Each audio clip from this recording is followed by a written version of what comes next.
今天我用20斤的糊藕来做一个传统手工藕粉，食材非常简单，味道纯正，晶莹剔透。大家去买藕的时候呢，一定要买这种面藕，比脆藕粗粉要高很多，但是会比较贵一些。这里20斤花了80块钱。来看一下能出多少藕粉。清洗干净后刮去外皮，切成小块。全部切好后装入大碗里面备用。分次倒入到料理机里面，加入少量清水打成泥。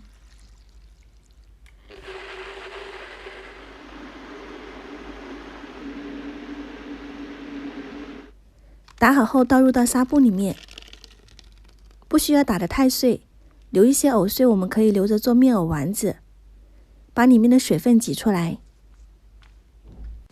不要像我一样一次这么多，你真的会挤到怀疑人生，第二天这个手很酸。全部挤好后的藕水沉淀6到8个小时，或者是过夜。时间到，把表面的清水倒掉，底下就全部都是藕粉啦。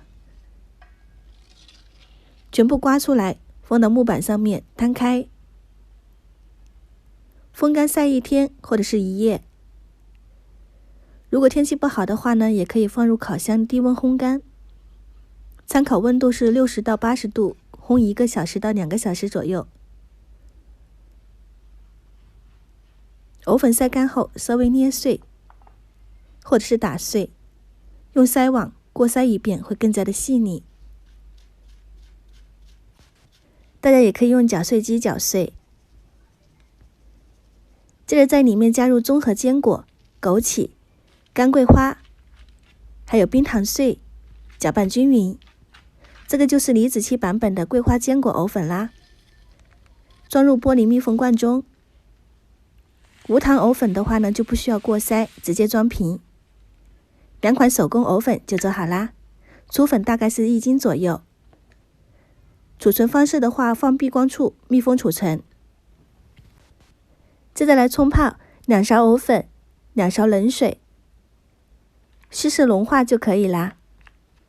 接着倒入沸水，一边倒一边搅拌。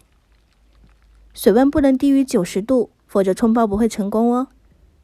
最后呈这种半透明的状态，带有一些粉色就可以啦。